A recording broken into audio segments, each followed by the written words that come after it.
Hello అండి అందరికీ. నేను గీతా పరివార్లో నేర్చుకుంటున్న భగవద్గీత శ్లోకాలను మీతో పంచుకుంటున్నాను. మనందరం కలిసి గీత జ్ఞానాన్ని ఆచరిద్దాం.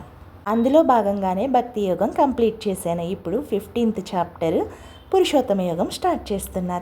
ఓం శ్రీ పరమాత్మనే నమః. శ్రీమద్ భగవద్గీత అత పంచదశోऽధ్యాయः.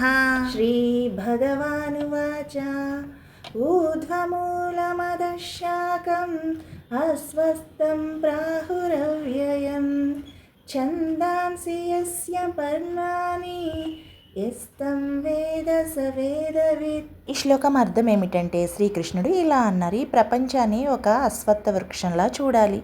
దీని మూలాలు పైభాగంలో, దీని శాఖలు కిందికి వ్యాపిస్తాయి. వేదములు దీని ఆకులు. ఈ వృక్షాన్ని తెలిసినవాడే వేదాలను నిజంగా తెలిసినవాడు. జై శ్రీకృష్ణ.